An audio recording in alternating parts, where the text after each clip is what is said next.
Do the podcasting thing where we, great. Another visit from St. Norm Macdonald. Now the show can officially be christened. You kids can go do your thing. And, what am I here for? What are you doing? You got this. What's the oddest matchup you can make with Norm Macdonald? Matchup in terms of, like... him doing a road trip movie. Paris Hilton. Ladies and gentlemen, joining me on the line as he does every week on the show, his name is Mike Reyes. He's from CinemaBlend. He's a real-life movie reviewer, everybody. I almost said editor, and I was like, no, that's not what he is. He doesn't do that. So anyways, hey, Mike, what's up? Oh, I edit. I barely proofread. No, that's not true. I actually look through my stuff, but I do also have a talented group of editors that I work with and love and respect. This week, we've got a lot to get to, as we do every week, but a lot of interesting stuff. We got some trailers to talk about. We've got a couple different movies. We've got some TV. Let's dive in. Just a quick caveat. There will be a little bit of time traveling this week. Mike, you're going to be seeing Wild Robot later on tonight. And I'm hearing good things about it. I am hearing fantastic things about it. And our own, CinemaBlend's own Eric Eisenberg wrote our official review for the film. And he said that it was not only darkly humorous, but it's also just very emotional and quite possibly, well, I think he said it was flat out 2024's best animated film. There you go. So we'll get to that here at the end. Otherwise, movies, one that you have seen, or actually, let's take care of the one we're not going to get to this week. But Megalopolis is coming out this week, and that's the interesting one that's, I don't know, like a lot of people are kind of doing the uncomfortable shift when they talk about it, like, yeah, Megalopolis is coming out this week, where there's part of you that thinks it might be good, and there's part of you that thinks it might be just trash or too weird. It is wildly divisive, but I need to see it. I need to see this movie because of the fact that this just has a lot of interest in it ahead of time because of the fact that this is a passion project Francis Ford Coppola has wanted to make for years. Yeah. He basically financed his vineyard, I believe, his wine operation, a part of it, if not all of it, to make this. He basically pulled a Kevin Costner, like with Horizon, where he's poured, like, I think it was $120 million is the and that's just the production budget. I don't know what the marketing budget would be, and I kind of want to know, especially after that snafu with the fake quote trailer.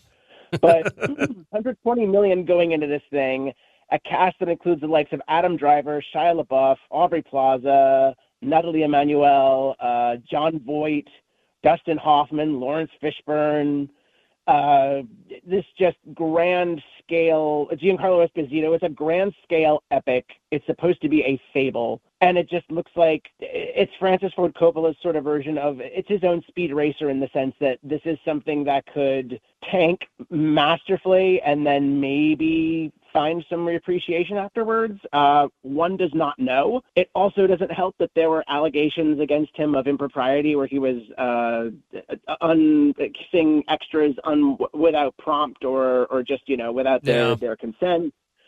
And not to mention, there are some really ambitious things that they wanted to do with this where they wanted to have an Alexa a component to this movie, but because I think it was because of layoffs at Amazon, they couldn't do it.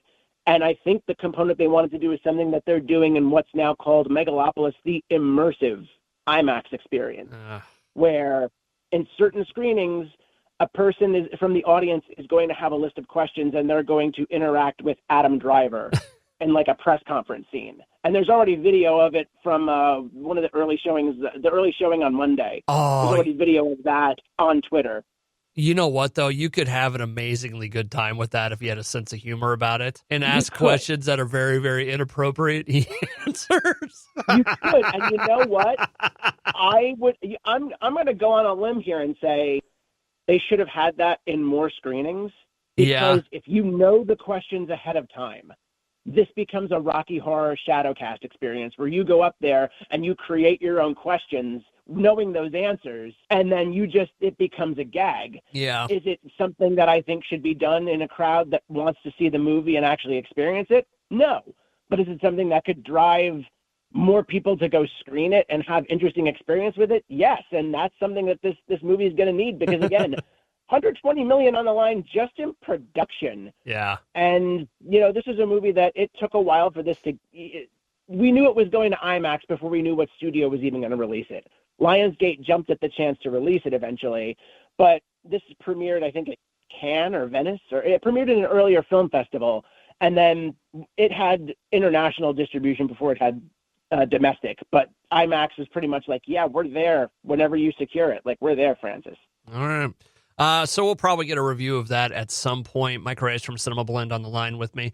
One of the movies you did see for this week, The Curse of the Necklace. Yes, The Curse of the Necklace. Okay, real quick, I don't know anything about this movie, but it's either, like the easy out is, like a haunting or something like that, or, like something with a weird necklace in it, or it sounds like a Glass Onion type title. It's more towards the creepier end, because the whole thing is the Davis family is in 1968. The Davis family is it literally says in the beginning of the synopsis on Fandango, the Davis family is going through some tough times. And the tough times are not only are Laura and Frank, played by Sarah Lind and Henry Thomas, separated. They're having problems with their marriage. But Judy, played by Madeline McGraw, and Ellen, played by her sister Violet, are sort of growing apart because, Judy's getting older. She's hanging out with boys, and Ellen is a younger girl who, still kind of innocent. And as if things weren't bad enough, Frank, I think he's a sheriff of their town, gives his wife as a sort of a potential peace offering this creepy necklace that he finds in evidence lockup. And weird things happen. Okay. You know what's weird about this? I don't know if this movie has I don't know if it has a Wikipedia page. This film, look, I only knew about this film because of the fact that over the weekend, my editor had sent me sort of a last-minute invite to the press day. He's like, can you cover this for us on Wednesday? And I was like, sure, I'd love to do that, because there's really good talent in here. Sarah Lind is in a fantastic Shudder movie called A Wounded Fawn, which I highly recommend everyone watch. Madeline and Violet McGraw are Blumhouse vets, because Madeline was in Black Phone and Violet was in Megan. And Henry Thomas, what else do you say about the man who made a splash with E.T. as a kid and then has done some of Mike Flanagan's best works? It has a great cast. I got to interview all of them, and they were all incredible. It was a great, fun time. Sarah even had a necklace that kind of looked like the necklace, or looked like the spirit of the necklace during our interview. Okay. So is it good? It's okay. It's got a great cast. It's okay. Look, the cast is wonderful. Like there is. It's not that there's no lack of artistry in here. There's no lack of artistry present. It's just the story itself is kind of simple and a little bit rushed. Okay. But I can't say that I didn't hate this movie, because the performances are still pretty good. They're still very good. Not pretty good, very good. And it's not a bad sit. And look, we're coming into the point where people are going to want new and exciting horror movies that sort of stoke the fires through what the kids call spooky season, but I like to call Halloween. Get off my lawn.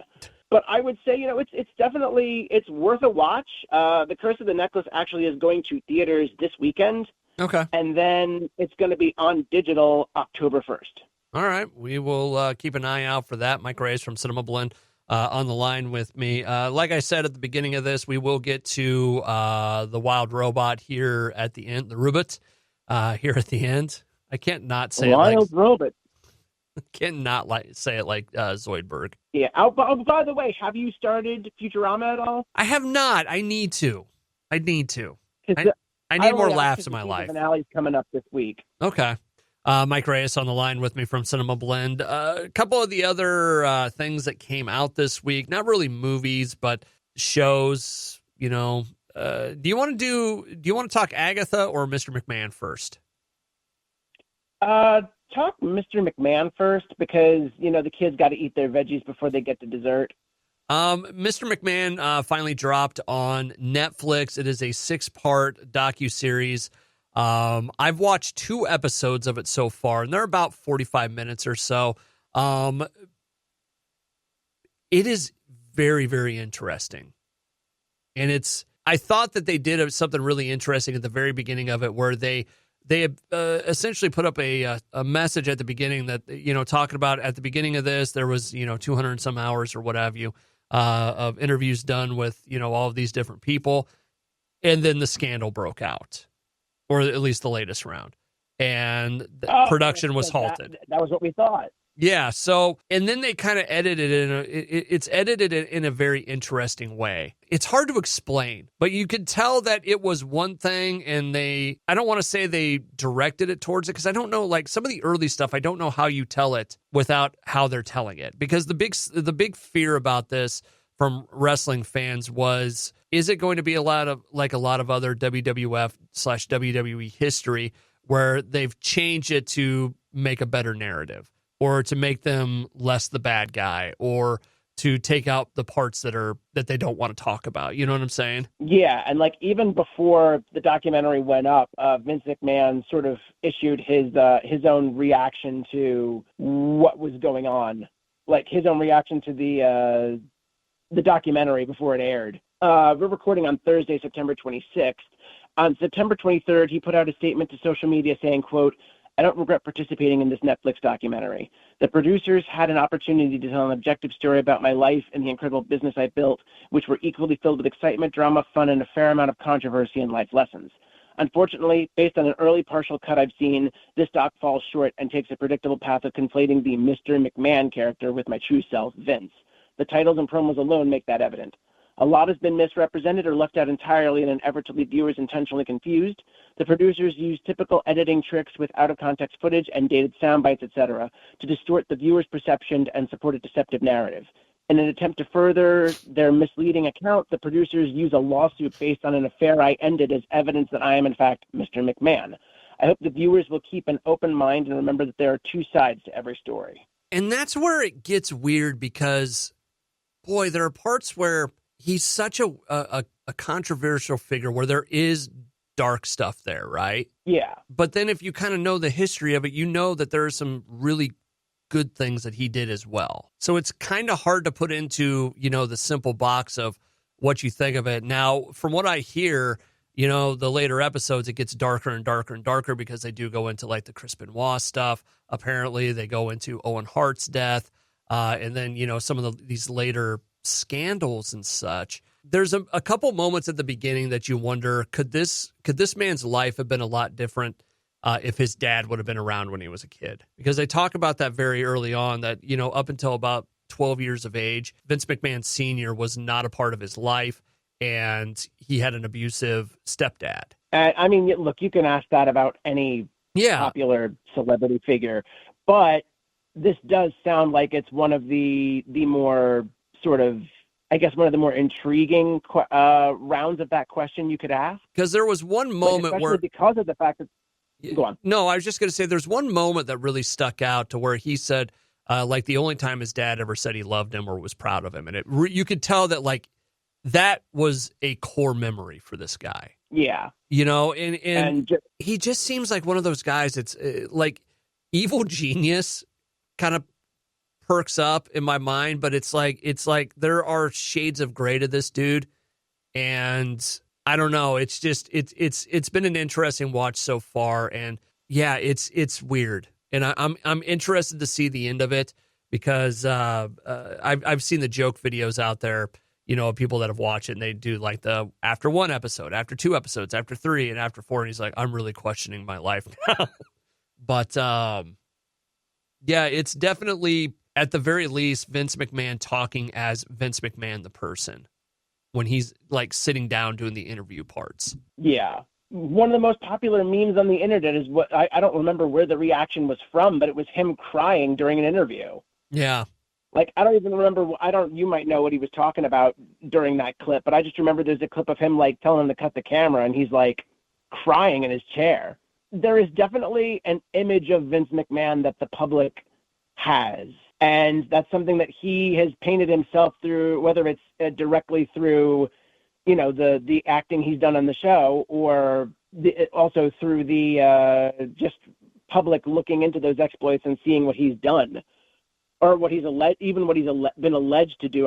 When I say what he's done, I mean like business deals and such. But like even the allegations sort of color that.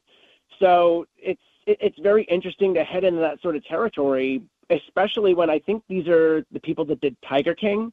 Yeah. And Tiger King, like that's that's a completely different kettle of fish, because Tiger King was something that a lot of people did not know about. This is a man that, they were basically helping build this narrative in the cultural mindset from the ground up.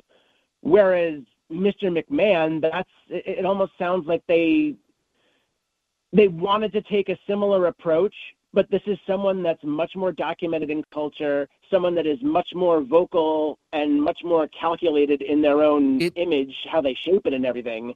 And it's just, from what you're saying to me, it sounds like there may have been a possibility that it's a sort of biting off more than you can chew scenario where, they went in with that approach, and it's like, that really wasn't, maybe that wasn't our best foot forward. It's not done in the Tiger. It's not like they're following him around in a day in his life. It's not shot like that. It is him talking about things that have happened and them replaying, old clips. I will say this, some of the old footage that they've shown has been fantastic. The old wrestling clips and all that. But they did, I will say it in this way, where they have people that are both Vince guys and they've got people that are not Vince guys. They even have that Phil Mushnick, the writer from, I believe it was the New York Times, that kept going after Vince and the WWE for stuff that they did. But I mean, so far, it's been a very interesting watch. I think Vince McMahon is going to be one of those guys, when it's all said and done, that there are shades of gray to that guy that, depending on where you were at in his life, is how you're going to remember him. Does that make sense? Yeah. No, that definitely makes sense. Yeah, so I imagine once I see a few more episodes of this, it's going to be a little bit easier to put into words what exactly you feel about something like this, because I was talking to a buddy of mine that is a big pro wrestling fan as well, and it's a weird world where on one hand you like the character of Mr. McMahon and what he meant to the world of pro wrestling, but then all of the shades of gray of Vince McMahon, the actual person, Oh, yeah. I won't name names, but I can think of other public figures where initially you could kind of like their persona because it was kind of blustery and, just exciting.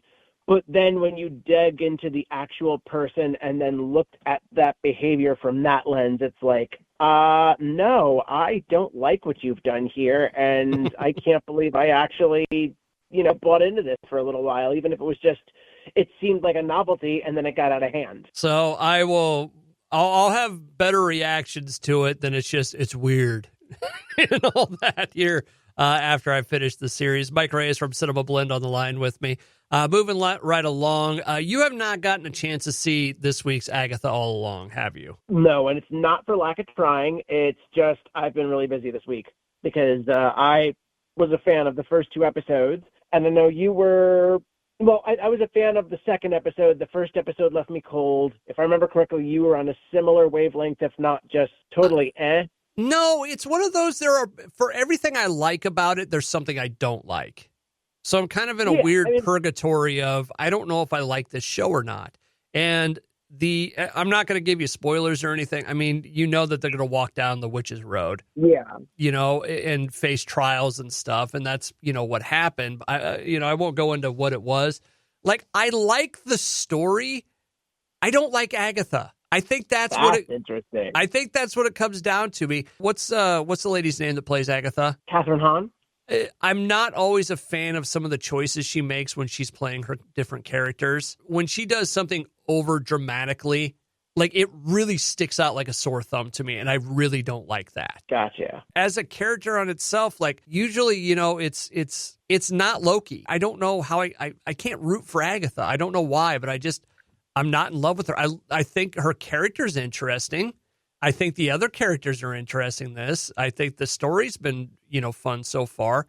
There's something about her that sticks out to me, and I can't figure it out. And I think that might not only be the problem in, I'll rephrase that. This may not only be what makes the difference in your view on the series, but also what the series is trying to do overall, because this may be a character where we're not supposed to be sympathetic to her. Maybe. We're going to want to see her achieve her goal because we want to see, A, can this character really be redeemed? And B, if not, how are they going to get us to enjoy watching the bad guy win? The characters are interesting. I'm not going to sit here and tell you that. I'm not going to sit here and tell you that I thought it was a waste of time that I watched it. I just, you know what kind of perfectly sums up like when she does something that I don't like?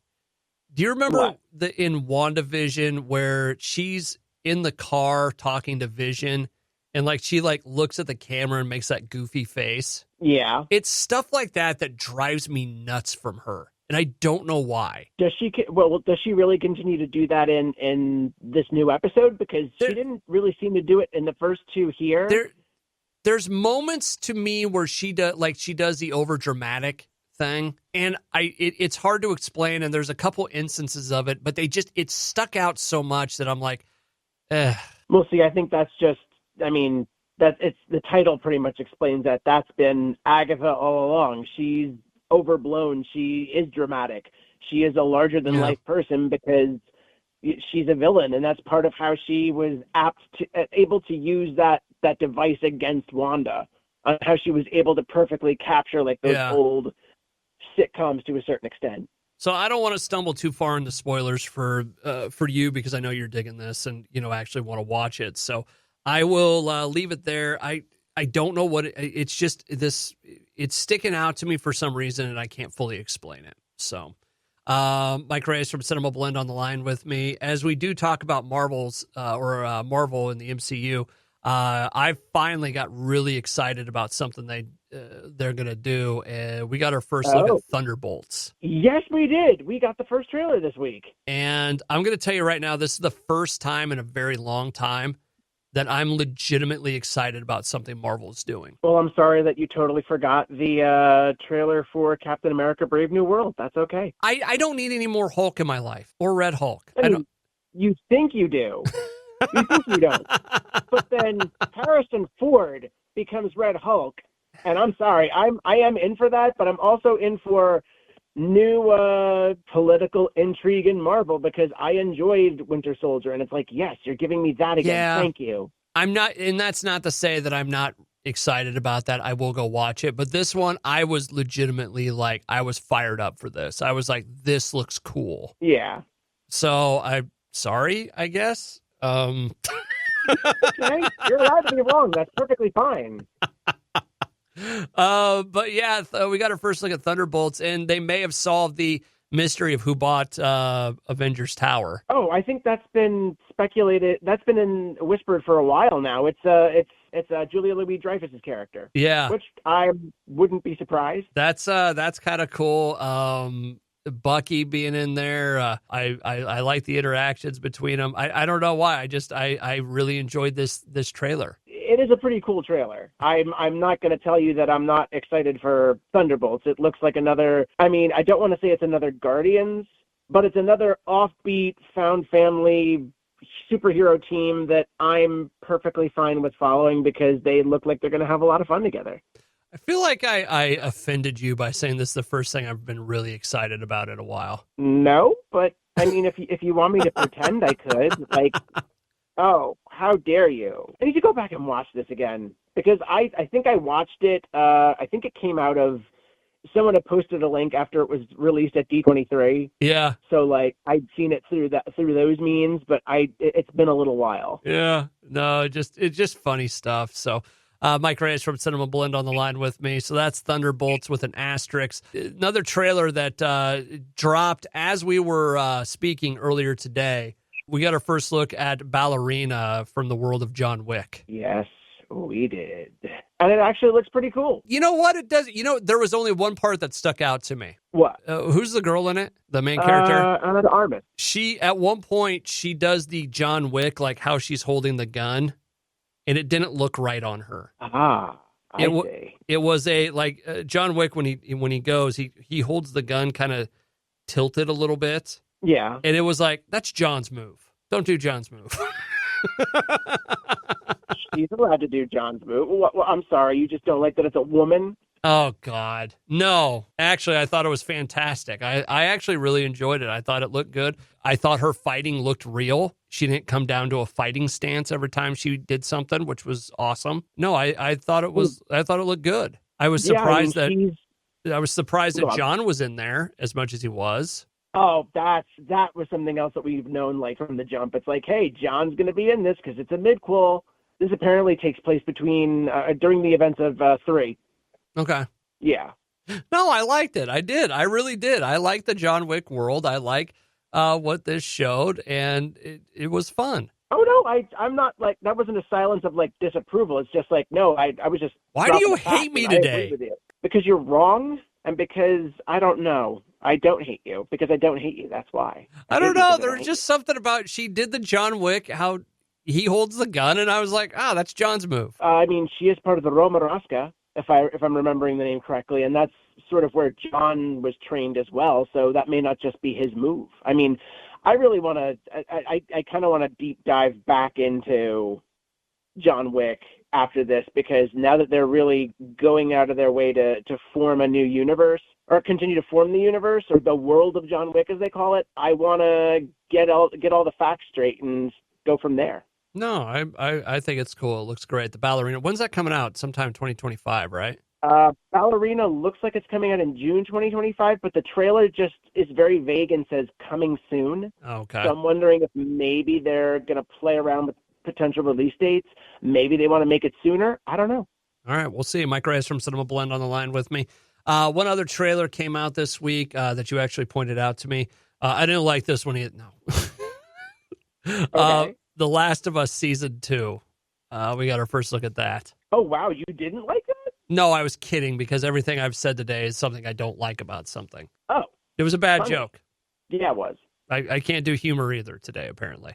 Oh, you just want to get divorced.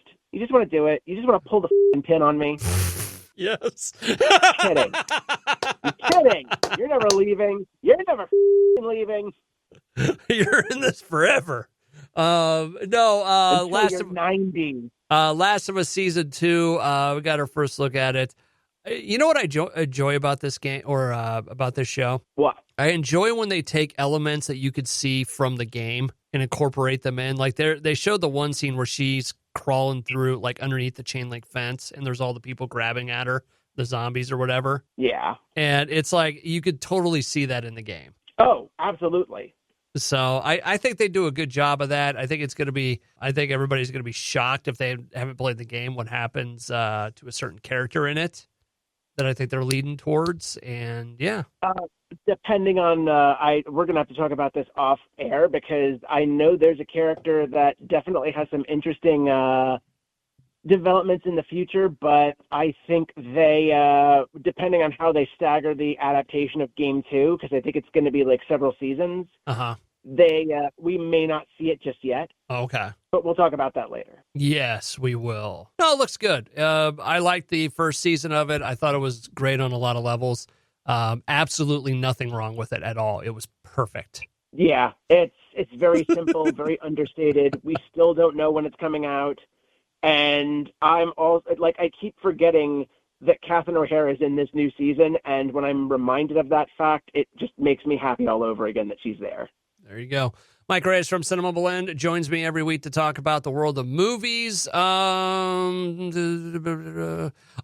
want to hit, real quick, the 30th anniversary of Shawshank before we time travel? Absolutely. Okay. It's the worst movie ever. Oh, totally. I don't know how people keep talking about it. They rave about it as if it's like a perfect film. I mean, anybody that calls that movie a perfect film really needs to be have their head examined. Shocked. Oh, wait. No, we're just going to go to it. They need to be taken out behind the barn and put down. They need to be old Yellard. The warden is going to take care of them. This week it was the 30th anniversary of Shawshank Redemption. And I actually used this for my nostalgia piece this week. And it's funny, I used it the year before as well, and I chose like the exact same clip, and I wasn't thinking about it at all. It just happened like that. Huh. I've always thought it was interesting how this movie at the theater was not received well. You know, it wasn't bad or whatever. It just didn't do as well as they had hoped. And then it hits home rental and, the TNT or TBS or whatever channel it's on. and nobody can ever turn this movie off. Oh, yeah. This is one of those classic cases where, as you had mentioned, flop when it was released in theaters, but then video really did help this movie grow to the point where by the time it was on cable, people were just continued to watch it. People continued to quote it. And it was just, I miss having success stories like this to talk about, because there was such, I think this kind of ties into what we were talking about the other day, where there was such a lengthier window that you could have a movie out. Yeah. Or no, I was talking about this. I don't know if I talked about it with you, but I know I talked about it with another friend, where he mentioned the fact that Mrs. Doubtfire was in one of our local theaters for like a year. And then there's all these other stories that you could talk to about people that were growing up in the 80s, where it's like, yeah, where I came from, we only had 2 theaters, like a 2-screen theater, and E.T. was probably shown on both screens for a year. I mean, that was 94, so I would have been 13 when that movie came out. So yeah, I was 11. Yeah, because we're roughly the same age. Yeah, but yeah, no, that is one of those movies that you just. I think I might have first discovered it. If it wasn't cable, it was probably my father, because he would blind buy movies a lot. Yeah. In the VHS and DVD era. Like, he kind of slowed down in the last couple of years. He doesn't really buy movies that much anymore. And we don't really we stopped buying them for him because he's mostly watching like DVR reruns of Hogan's Heroes or Gilligan's Island or MASH. Yeah. But he had the VHS, and then I think I just turned it on the one day because, like, wait a minute, Stephen King?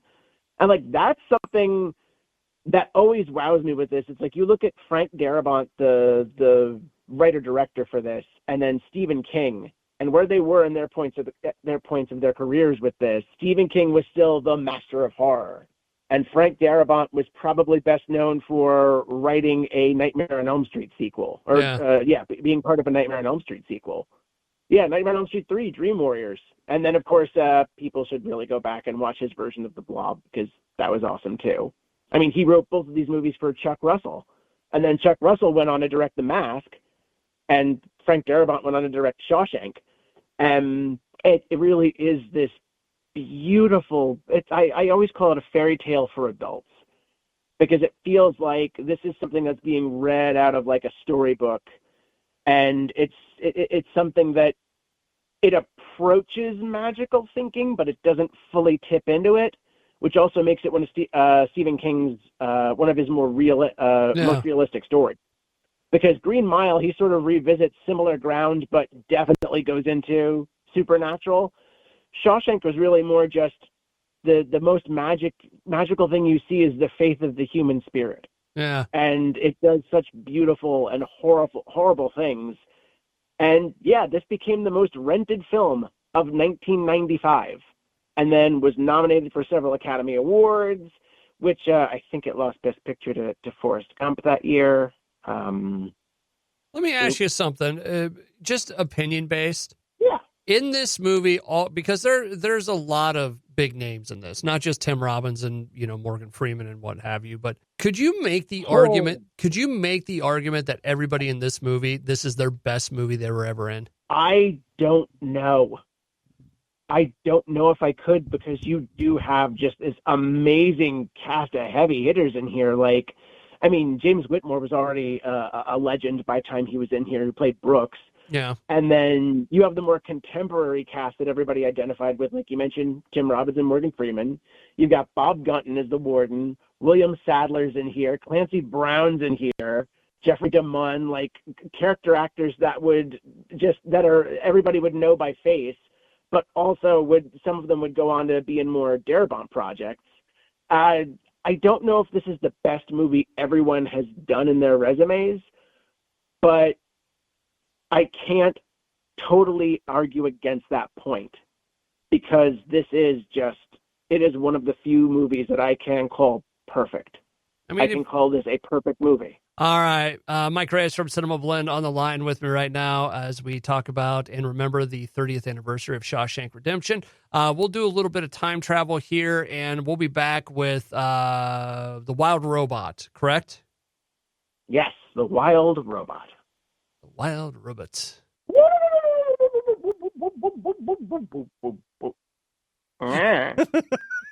That may be the best time travel noise ever. Friends, we're back on Friday the 27th. We have a little bit more to talk about today, as Mike did go see a movie last night. We did have a surprise death today that we're going to talk about. Before we get to either of those, we talked about it earlier in this episode, but I watched 2 more episodes of Mr. McMahon last night on Netflix. Oh, and how's it progressing? It's getting into some weird territory where there's a part of it that has to be history related. Like they got to the Monday Night Wars part and they did a little bit more like history of the Monday Night Wars stuff, which kind of set up who Vince McMahon was. But you know what one of the weirdest parts of this whole thing was? What? They asked Vince McMahon what the main differences are between Vince McMahon and the character Mr. McMahon. And he's like, oh, we're nothing alike. And then they did this super cut of everybody they asked, and they basically everybody said not a thing. He's the same guy. So which explains that statement. Yeah. And the other part that's kind of, it's not just this show related, but it's kind of anytime it's something that is a documentary about something, when they move the timeline around a little bit or show highlights that happened, clearly after something or before something has happened and you kind of know the history, that always throws me off for some reason. Yeah. They didn't do a great job of showing how they got into the Attitude Era and into that whole Monday Night Wars thing. And some of the timeline stuff with Stone Cold Steve Austin and Shawn Michaels and some of these other, big names and stuff, it didn't, they just didn't do it very well. They time shifted and it was weird. And now I get that they only have so much time to dedicate to this and they got to get as much in as possible. But yeah, it was, it's still interesting. And the other part that was fun. What Vince did back in the 80s to get wrestlers over was basically he pilfered other people's organizations, like all these territories. He'd pull the best talent out, he'd pay them more, give them a better deal, and he brought them over to WWF and WWE. They go, well, isn't that kind of the exact same thing that Eric Bischoff, did? Oh, what I did was completely different. So sure. Yeah. So anyways, 2 more episodes down. I got 2 more to go. It is an interesting watch, and it is some of the choices they are making. I want to see it all together before I go, oh, this is really good or this is really bad. But it kind of sucks that you're saying they kind of borked the Attitude Era, because if you're talking about wrestling history, I know overall fans would probably say that all of it is important. You really have to touch on it equally. But if you're really going to go for something that's like accessible to people, you're going to want to cover the Attitude Era properly, because that's where The Rock came up. And that's like one of the most recent epochs that really struck with people. Well, some might even say that was like that was the peak for them. The other thing about it, mostly with how they're covering the Attitude Era, the way they kind of set it up is the timeline is a lot different, where you have a lot, and they're like, and then The Rock came around. Well, The Rock was there. A lot of this stuff is happening at the same time. So that's kind of the part that I didn't like about it. And of all the things you could talk about you didn't like with Mr. McMahon, what he did aside, I didn't like how they did this. But it's just, it's an intro. And I know I keep saying it's an interesting watch, but that's kind of what it is. I will say they've done a great job with the old footage that they brought, whether it's from the 70s, 80s, 90s, or what have you. It's really fun to watch that part. Oh, I'm sure it is. And now that we've mentioned it, I wonder if part of the reason the Attitude Era may not be as easily delved into is because a lot of those participants are still very much alive and like participating in media. And yeah, you've got cases like The Rock where maybe parts of his legacy overlap with that aren't so keen. And well, what? May have been some no-go eras. Well, you say that, but you know what they have done a very good job on? Of setting up that when they did some of this stuff, it was a different time. It was a different country. It was a different set of standards. And they go, would we do some of the stuff? Yeah. Would we do some of the stuff that we did then? No. They've done a very good job of talking about it in that sense of doing, we we were in the time, if that makes sense. Lest we forget the era of puppies and Degeneration X. Exactly. No, but even Triple H is, saying this. And he runs the thing now, or at least the creative side of it. But you know who else has been really good on it that I forgot to bring up? Hell. Bob Costas. What? Yeah. Now, I don't say that as an exclamation of Bob Costas not being good, because Bob Costas he's a sports journalist legend. Anybody knows that, who's worth their salt. But I didn't know that just bringing him in on the WWE isn't the first choice I would have thought of, because I guess I mostly think of him as like, I think he used to do baseball or basketball on He's done NBC. a lot. Like, yeah, he's done a lot, but like that's not one of the first sports you think of. But that's awesome that they have him. How is it, and how is he good? He has ties to the old 80s professional wrestling. And he even said, you bring in me, who is getting ready to announce this, do a ring announcement for, some big match. And I can't remember which one it was, but he legitimately really liked it. And then he goes, at one point, it was like, nah, this isn't really my thing. I'm going to separate myself from it and move away from it. So, yeah, it's been a very interesting take. And forgive me for using the word interesting. I need to buy that book. That's not a dictionary. Thesaurus, I know. Oh, the thesaurus. Yes, I know. Anyways, so I will finish that up this weekend, and we will go from there. Mike Reyes from CinemaBlend is on the line with me, and we saw the movie last night, or at least you did. The Wild Robot. What did we think? Absolutely perfect.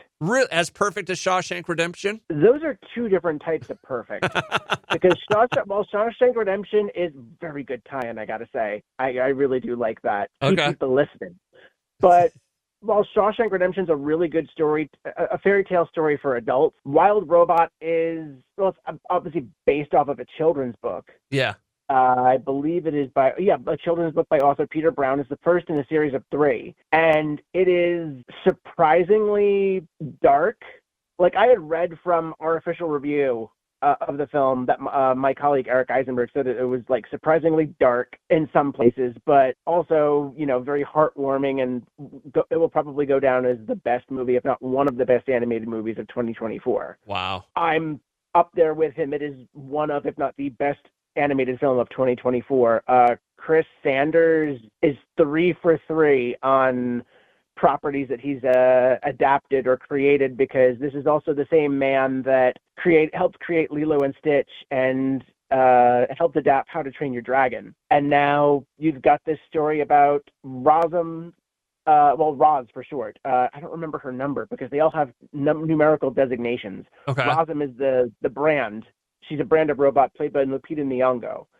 And she goes from consumer product to caring being over the course of this film, as she's shipwrecked on an island and basically befriends some of the wildlife. And that is one of the coolest things about this movie, is the fact that there's a scene, they show it in the trailers.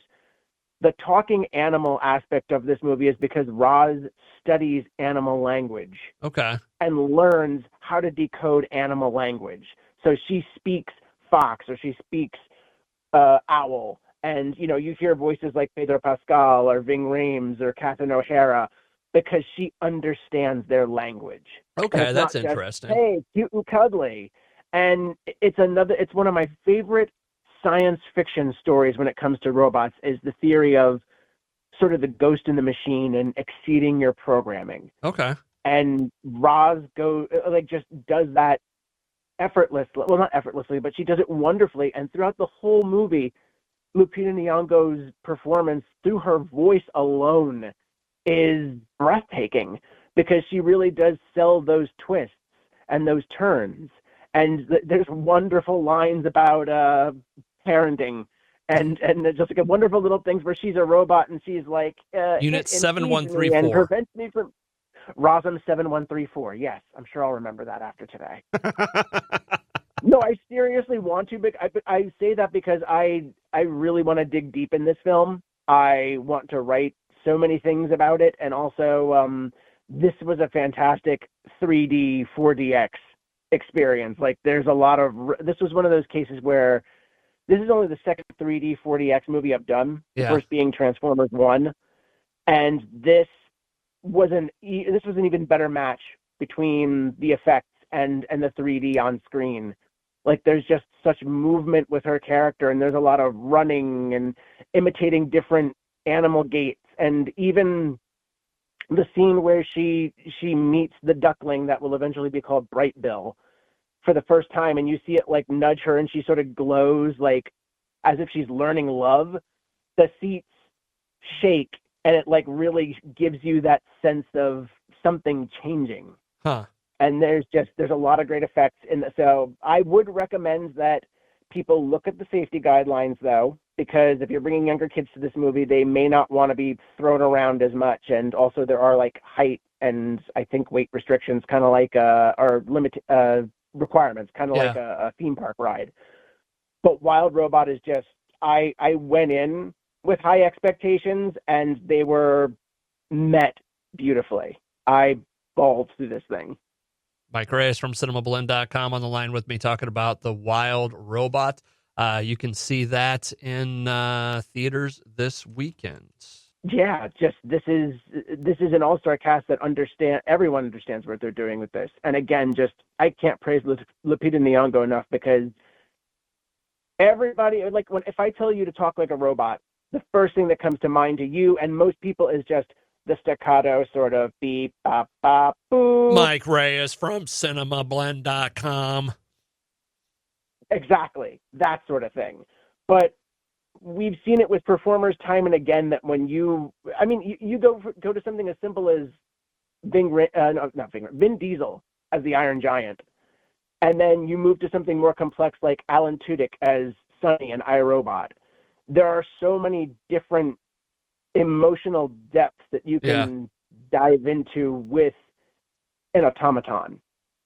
And just when the right performer gets it, it works. And she may be one of my new favorite robots.